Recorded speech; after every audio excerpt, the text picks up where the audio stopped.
This is luxury by design. Luxury by design. Apple, the manufacturer of overpriced, underperforming computers and mobile devices, has decided to test the waters of the emerging electric car market. Although I'm not a fan of Apple or its products, they have a customer base of over 1 billion that would vehemently disagree with me.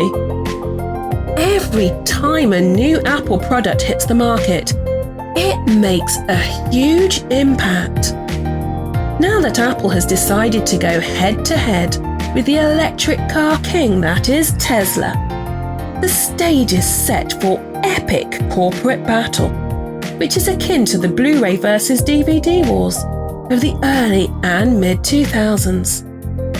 Let's break down the cost of the upcoming Apple car while checking off the positives and negatives of the new e-kid on the block. Now is the time to hit that like button, share, subscribe, and ring the notification bell.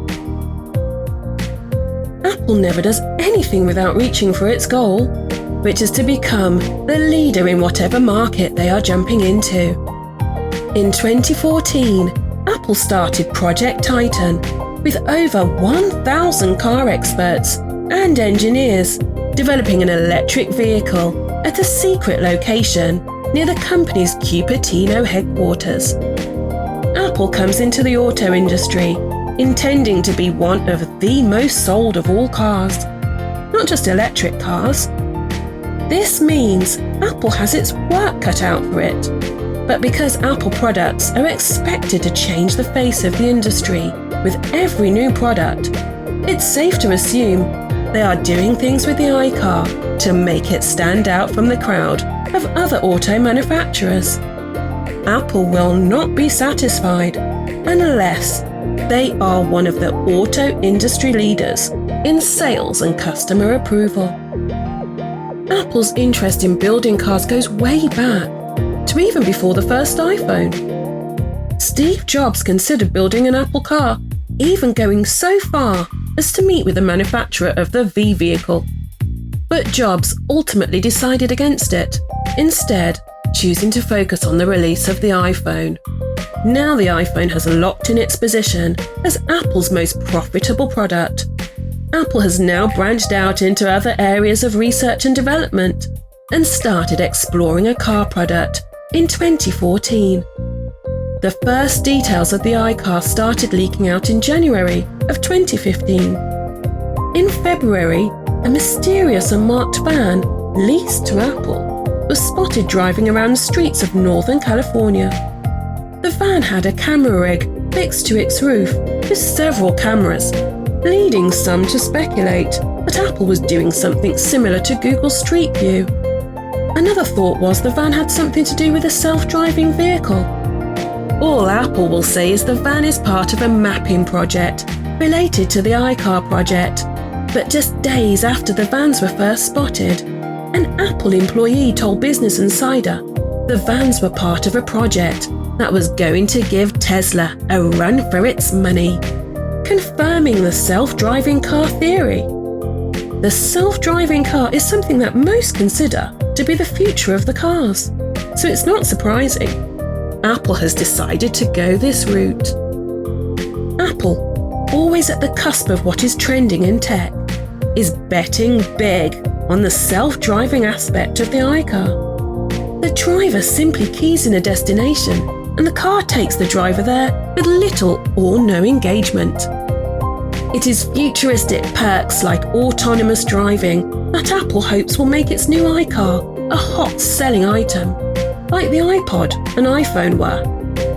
Apple is also promising to revolutionize the e-car market with its new battery tech, which they say will drastically reduce the cost of batteries and greatly extend their range.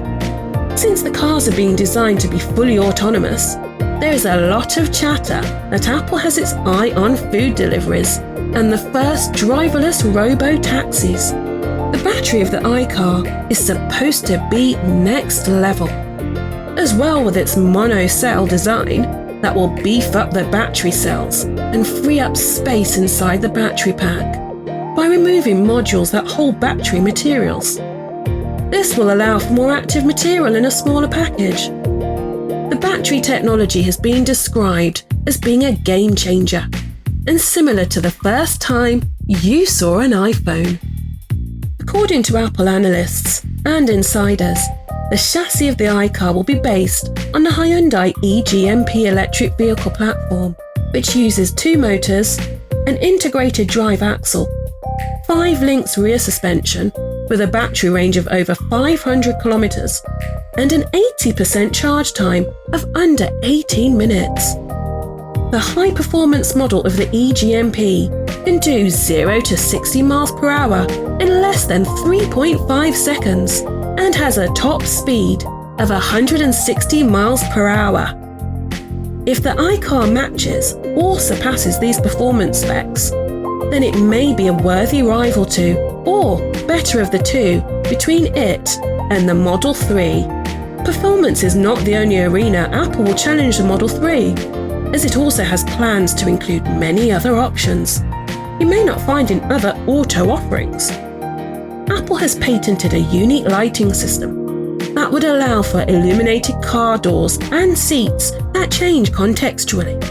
Apple is designing a lighting system that utilizes fiber-connected LEDs and OLEDs, all in the same structure, be it a car door or even a car seat, with special concealed lighting ducts, so that the light can be transported around the car while concealing the source. Over the last few years, Apple has seen inside corporate strife and struggle, directly impacting the pace of the project. At one point, in 2016, it was reported Apple had shelved the iCar and had given up on the project. But those were just rumours, and the project limped on. The leadership of the project has changed several times since its inception, and hundreds of employees on the project have been laid off. But now, under the leadership of John Giannandrea, the longtime Apple AI and machine learning guru, it seems Apple's iCar is closer to fruition than it ever has been. In December 2020, it was finally confirmed that Apple was still working on a full car, and as of now, they plan for it to be available for public consumption in 3 to 6 years. In addition, Apple is not going to build the cars alone. They are partnering with, as of now, unknown car manufacturers. Apple hopes to ink a deal and start building the cars within the next 3 years. So far, Hyundai, Kia, has been the top of the list, but no agreement has been made. So far, Apple may also work with General Motors and European manufacturer PSA for subsequent models or in other markets. Apple's deep collaboration with manufacturing partners will shorten Apple car development time. Time is of the essence for Apple, because the closer they can stick to the preferred schedule of release, the lower they can offer the iCar to the public. Although the exact cost of the iCar is not known, there's a wide assumption among people who are knowledgeable about these things that the price will be between 50 and 60 grand in US dollars, so that it will be competing directly with the Tesla Model 3. Of course, the retail price will factor largely into that equation as well. And so far, there's no real consensus on how much that will be for the iCar. With the offering of a game-changing battery that reduces cost while increasing range, coupled with self-driving capabilities and colour-changing contextualised seating, if the iCar sticker price is under $60,000, there's a good chance it will be the new badass on the block of car manufacturers. One thing is for sure, as with all new products, they reveal Apple is in it to win it, and they will not be releasing a run-of-the-mill product. Love 'em or hate 'em, Apple is always on the cutting edge of tech and consumer satisfaction. And it seems they will be bringing that same mentality to the car industry soon with the release of the iCar. What are your thoughts? Please don't hesitate to share them in the comment section below. Then be sure to like, share, subscribe, and ring the notification bell.